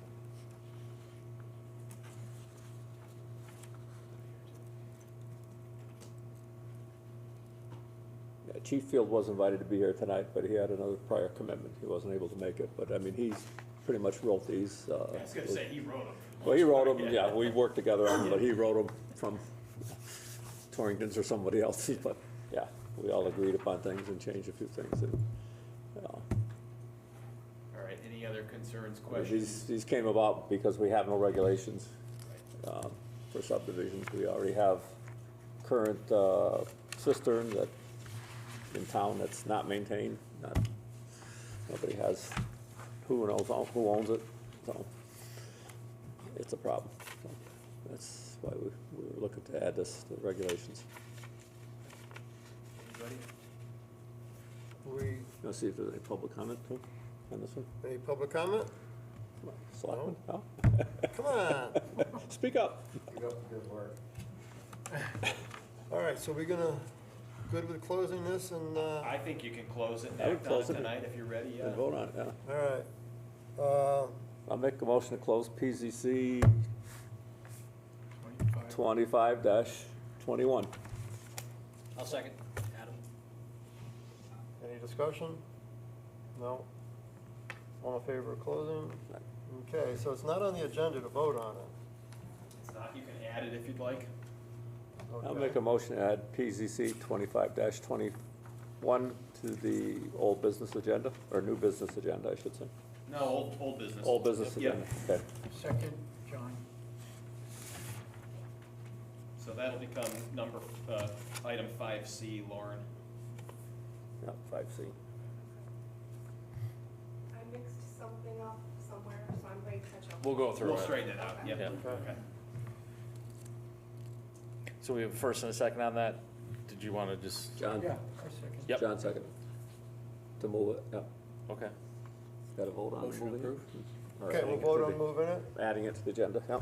I'll make a motion to approve, right? We're all in favor, right, to Yep. add All in it? favor? Yeah. Yeah. Yeah. Yep. Yeah, That's all, yeah. all right. So now we gotta open that under old business. Right. Okay. I'll make a motion to approve proposed revisions to subdivision regulations for fire cisterns, fire ponds, and dried hydrants, be 400-53. Second. I John? have a draft motion for this one. Okay. So let's see if I can actually get it to open here. Then I can read it. It might already be open. Should have the secretary read it. There you go.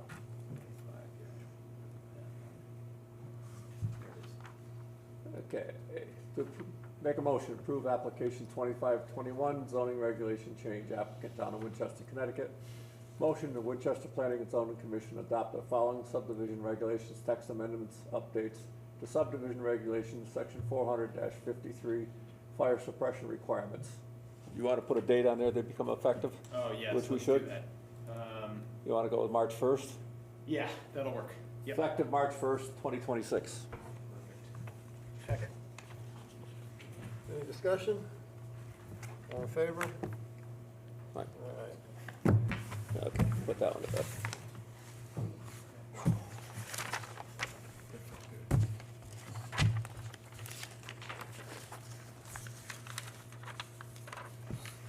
So now we can move on to item 6, new business. CGS-8-24 review bond funding for the replacement of the Pearson School roof in accordance with Connecticut General Statute, Section 8-24, review, No, that's it. that's it, okay. So, we had this paper that was passed out to us.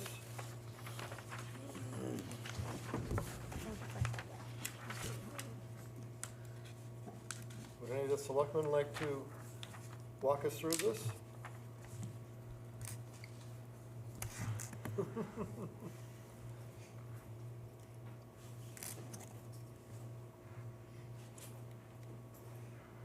Oh, he's taking off his coat. Well, I'm turning off my coat because I'm hot. Getting ready. The Pearson School roof. I know that we approved to go to bonding for it. Everybody knows that we definitely need a roof, so. They're leaking, it's 30 years old, past its lifespan, so it's definitely time to pull the trigger, try to get this done. We got, person set up to kind of work with the company and the roof and everything to move this thing forward and try to get a jump on it, I think, in the springtime. I think it was a requirement of bond council Yeah. that this had to be done. Yeah. So do we have any sort of a I do. text on this? I've got a draft motion from Shane, give me a moment. You know, this is, I think I put it in the staff report to you as well. You know, there is language in your plan of concept. Really what this is a review to ensure that it's consistent with your POCD. Right. It's an existing school building, it needs a new roof. There's language in your POCD that talks about maintaining your infrastructure and upgrading buildings as needed, and there's some language in there about trying to add green infrastructure throughout the town as opportunities come up. You know, maybe it's an opportunity at some point down the road to put some solar up there since you're getting a new roof. It's one of those things that sometimes makes sense financially, sometimes it doesn't, whatever. But I would say it is consistent with your POCD to Yeah, bond. I can do a motion replace on the that. roof over there. Yeah. All So the right. draft motion's up on the screen. You got a motion up there? Yeah. Okay. So we have to read this whole thing in? I can read it for you if you'd like. Ah, I can zip through it pretty Is that quickly. what this is here? I can do it if you want. So- I got no problem. You're turning around craning your neck. It's probably Go easier ahead. for me. We'll let you. To you got the consider and computer act upon a from- resolution approving pursuant to section 8-24 of the Connecticut General Statutes improvements to town, improvements to the Pearson School roof. Resolved, the Planning and Zoning Commission for the town of Winchester hereby approves the following project pursuant to 824 of the General Statutes of Connecticut, revision 1958, as amended. Replacement of the roof and portions of the building envelope consisting of but not limited to full removal of existing roof down to the deck, removal of all asbestos-containing materials, installation of a new high-performance roofing system, an SBS modified bitumen system on low slope section, installation of a vapor barrier, fire-rated coverboard, a new tapered insulation system, installation of a structural standing seam metal roof system on steep slope sections, replacement of gypsum plank decking, removal of abandoned mechanical units and installation of structural decking, installation of drains and flashing to meet code requirements, repointing of deteriorated brick facade, installation of wall paneling on chimney, and cleaning and reopening of clogged weep holes. The appropriation may be spent for the preparation of schematic drawings and outline specifications for the project design, demolition, and construction costs, equipment, materials, utilities, site improvements, survey costs, architect's fees, engineering fees, other consultants' fees, legal fees, net temporary interest and other financing costs, and other expenses related to the project. Provide that this resolution is for approval of conceptual plans only, the project is subject to and shall comply with all applicable zoning, site plan, inland wetland, and other laws, regulations, and permit approvals, and this resolution shall not be a determination that the project is in compliance with any such applicable laws, regulations, or permit approvals. Should we add to it that it complies with our plan of conservation and development, PLCD? I suspect in that there. language is probably provided by the Okay. bond attorney, and it says it at the Okay. top pursuant to Yep. section 824, so I think you're good. I'll make that motion. I'll second it. Any discussion? Can I just ask one question? Has asbestos already been identified up there? There was some, but they didn't think it was anything that was gonna be too serious to deal with.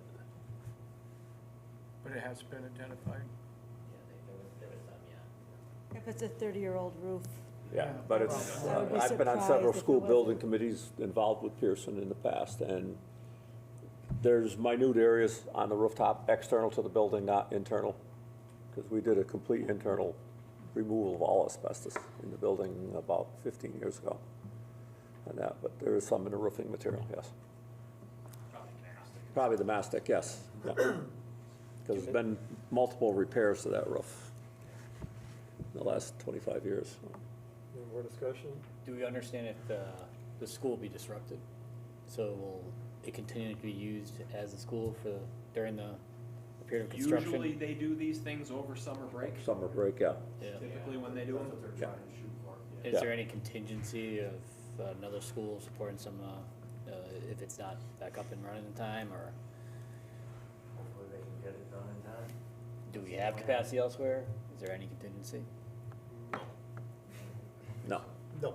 I believe they're looking at summer of 27, not even this summer. Fortunately. Any more discussion? All in favor? Do they just put it out to bid?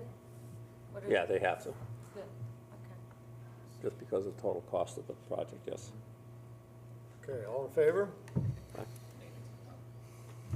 Unanimous? Okay, now, item number B, review draft floodplain overlay district regulation. Yeah, so this is something we've been talking about. I put language together. We don't need to talk in detail tonight about it.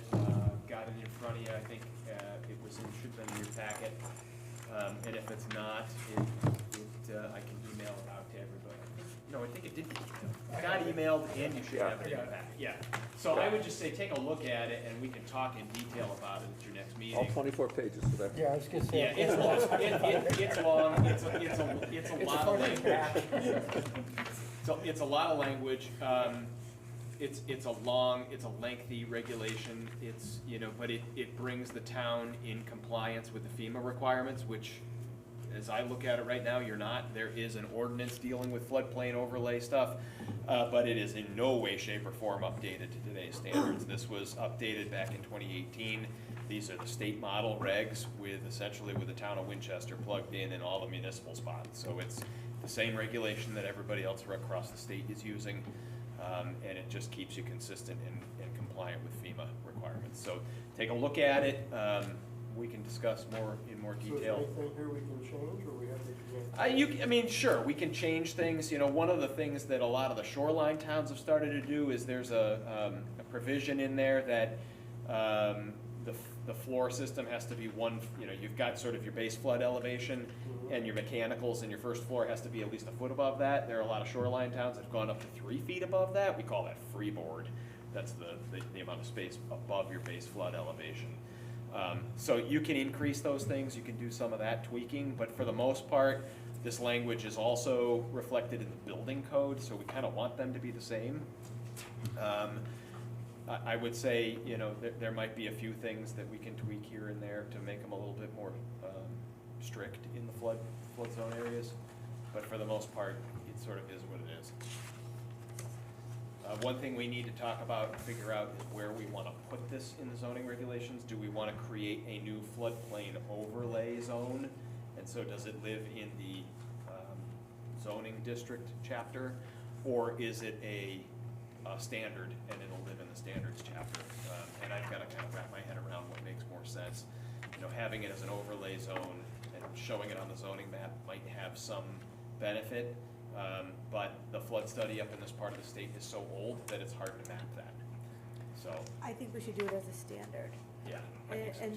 then, because we require the site plans for them to put the 100 and 500-year flood zones, and we have the maps, and if the maps ever change, that's when the regulations get applied, and we wouldn't have to change our zoning map. Yeah, okay. So I think it makes sense to be in the standard, and you just have to know to look. And they have, FEMA has, I'm sure you guys have probably used it, but you go onto their website, you put in the address, and you can pull up the zone map, and you can create a little format, and it's free, and, I mean, they're terrible maps to begin with. Especially up here where the flood study's so old. Yeah. Getting to it. But they're easy enough to get, they're easy enough to print, that we can rely on that information, and I think that's all FEMA has us do, is rely on there for maps. Yeah. Yeah. But we don't have to actually map it. Yeah, I agree.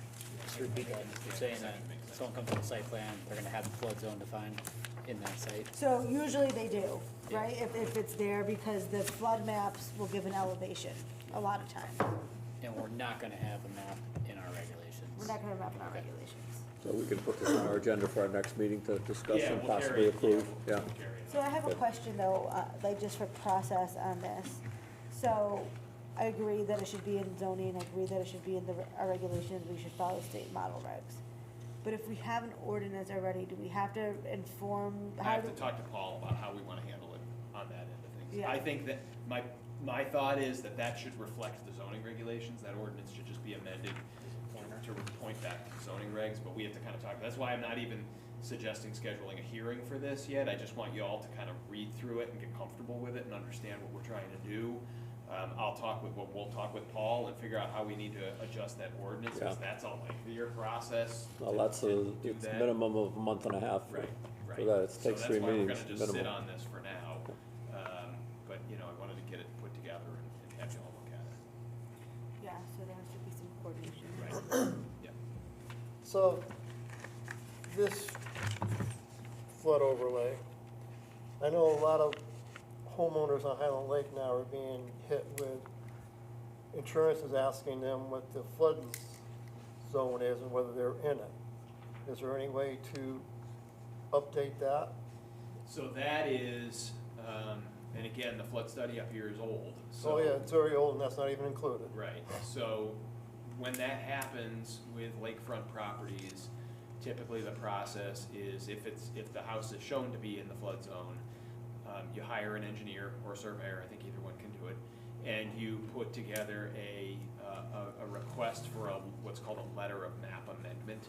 And you show that your house is above the base flood elevation by a certain amount, and you have a surveyor or an engineer certify that, so Yeah. in the case So a of lot this of them lake, it's have dam done the map control. amendments, and some of them have just gotten, spent the hundreds of dollars to get a surveyor to come out and give a Certify it. statement, certify that they're not within. Yep, and then FEMA will issue the LOMA, and then that'll live, they'll have that, and we'll usually get a copy of it. They typically FEMA sends a copy to the town, and then we can file it in the. Oh, in I the didn't know, records. some of them I just thought just sent it to their insurance company. Yeah, the insurance company should get it too, but Yeah. typically the town But they is. didn't do anything with FEMA. Some of them have So, done, some of them yeah. got the map exclusions, and some have just sent the paperwork to their insurance company. So if the insurance company doesn't require a LOMA, they won't go through that process. It's But only. they do, they are. Several new Well, insurance companies homeowners. might require a Somebody survey. somewhere has looked at a map and said that house is too close to the water. Right, but what Jeremy, so some people, so if you did a survey and you can prove on the survey that the flood line is here and your house is out of the flood zone, then you don't have to do a LOMA. But what happens a lot of time is the flood line will be here and your house will be here. But the elevation of your house will be above the flood elevation number. So then you have to go through the LOMA process to get that changed, because you're within that flood line, but you're up high enough. So that's the process, but either way, it has to be. All of Highland Lake's not, is. Yeah, so either flood way- line- flood zone is not determined. That's what the map says. Right.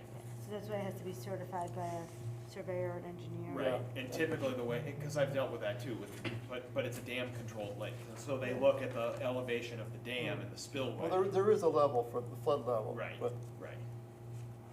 they have to go through a lot But of. right, the insurance companies get squirrely because there is no published elevation of that. There's no published base Floodplain. flood elevation. Right, there is no And so published that's one. why they're looking for those. Yeah, numbers, there's no published one. Yeah. Okay. You got it. All right, so we got some homework. You got it, you're good. All right, so discuss multiple dwellings regulation, item C. So.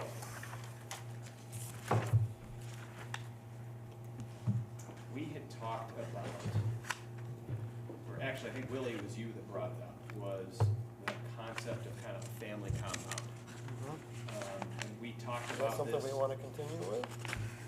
Yeah, well, we had talked about, talking about it further, and so, I sent you a number of regulations, primarily from Massachusetts, but a couple from the state as well, of, sort of multiple dwelling units allowed on properties, on larger properties.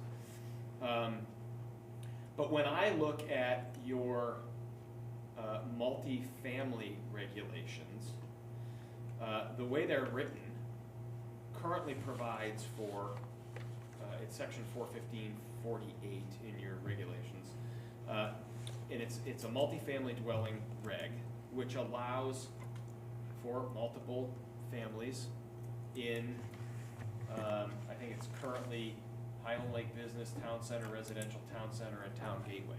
Nothing in there says that it has to be one building. It's just a multifamily regulation, and there's a criteria that you follow. It's a special permit right now. Nothing says one building. It could be a grouping of buildings. It could be multiple single-family buildings, the way it's written.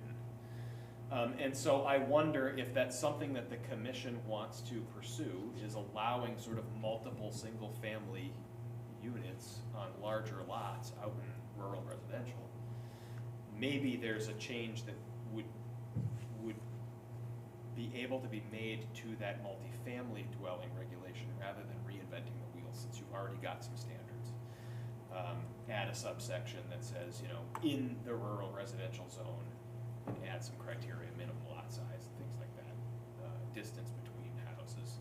You know, we can play with that. But I just wanted to, if the commission is interested in moving down this path, I wanted to kind of point you to the fact that you do have a multifamily reg already, and maybe it's as simple as amending it, tweaking it to be specific to the rural residential use zone, and then adding it to your use table. So, just sort of aside, how do you think, I'm just starting to think about this, but how do you think the new regulation that says we have to treat manufactured homes like single family, does that open the door to trailer parks? I don't think it does, because it says you have to treat them like single family. Oh, you mean if we went allow multifamily, does it? 4 single families? It could. Sure. I mean, you'd have to, again, I think that's where you want a minimum lot size for this type of activity. But yeah, it could. Do we currently allow that in our, like, town center or gateway zones? Where already we could have Yeah, you do. But again, it's special permit. Yeah, you'd have to have minimum lot size and maximum number of structures on that lot size. Yeah.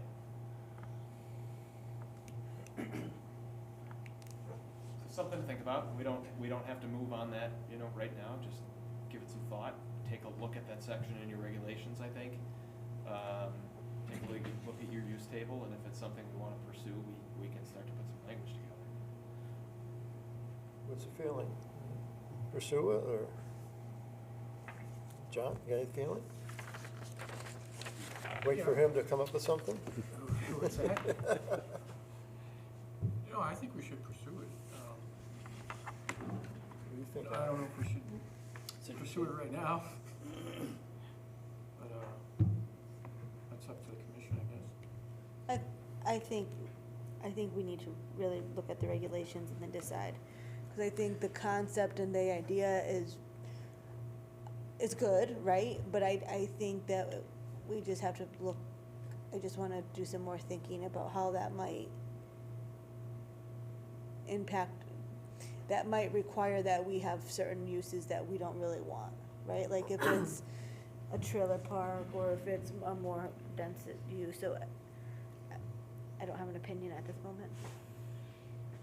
All right. We could sit on it for a while. We've got plenty of other stuff floating out there right now, and we've got changes that we're gonna need to make for 8,000 too, so we can revisit this later. Yeah, I mean, you gotta look at, you know, how is it gonna change the character of the rural residential zone, number one. How's it gonna affect services, whether it's fire, ambulance, things like that. Height of the structures. You know, there's a lot to look into if you're gonna do a regulation. Okay. All right. Good. I guess my mind too is on like what need is it serving, I guess, yeah, it's serving more housing opportunities, right, for people, or is it, more along lines of a business, right? I think the original conversation rentals or was something. about allowing family members to kind of construct individual housing units next to each other on, let's say, a family plot, right? Let's say you had a farm that's 40 acres and, you know, mom and dad had their house and then they had 4 kids and they all want to kind of have a little bit of a compound there. And we turned a little bit of a corner because enforcement of that's difficult. If one member decides that they want to sell their house, how do we deal with that? You know, got a family member who says, I don't wanna live in this house anymore, I wanna move out.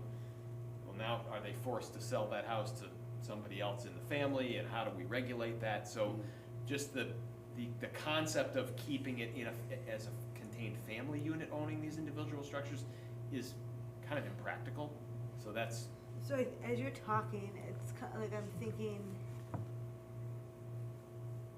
maybe we look at it in our subdivision regulations, or we look at it as maybe a conservation subdivision, where they wouldn't need to have the frontage, you know, if they were to, you know, so they could, cause ultimately, they could do that, right? If they had the right frontage and enough acres, they could subdivide their lot and give one to all their kids, right? So presuming that we're looking at this because maybe they don't have enough frontage or they want something else, maybe it's through subdivision and not zoning. and you have open space, or I forget if it's called open space or conservation, but you have that type of subdivision already in your regs. And do we allow, and I'm sorry, I can go back and look, but do we allow,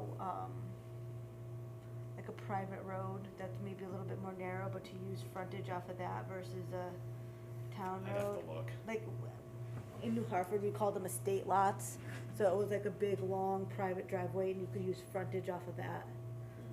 So maybe that's something that we can look at. Okay.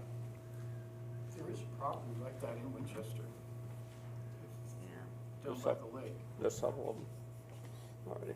Yeah, But it's they pretty got- large and has several structures on it. There's one on Platte Hill next to the radio tower. Yeah, you're right.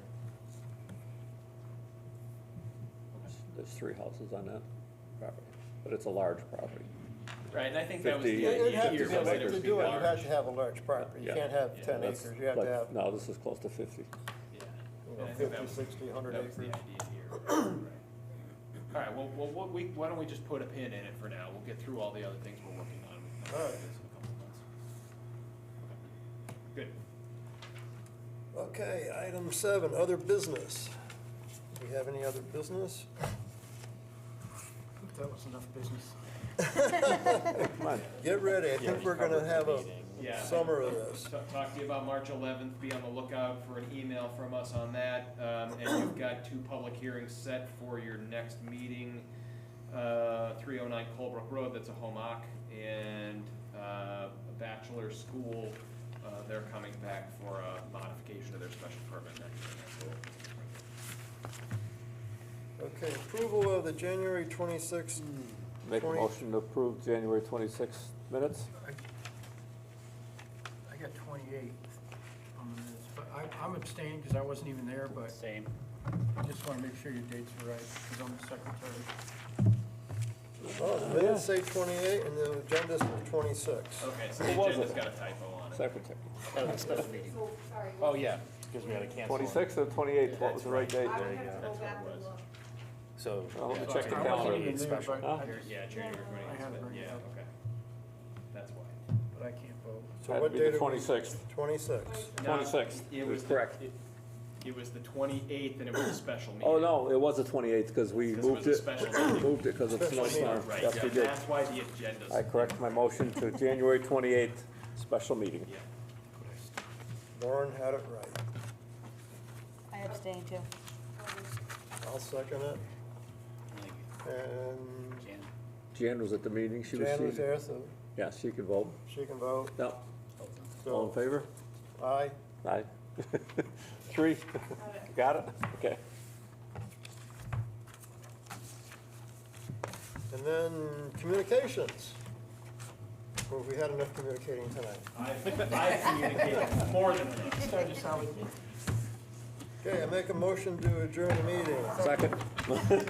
All in favor? All in favor? Everyone. John. You had a second, a Nay. third, a fourth, and a fifth, I think. All right, thanks, everybody. I know it was long. Thank you. I got a lot very done. much. Oh, we got a lot of time, that was good. Getting us through all this mess, huh? We did it in 2 hours, too. Not bad.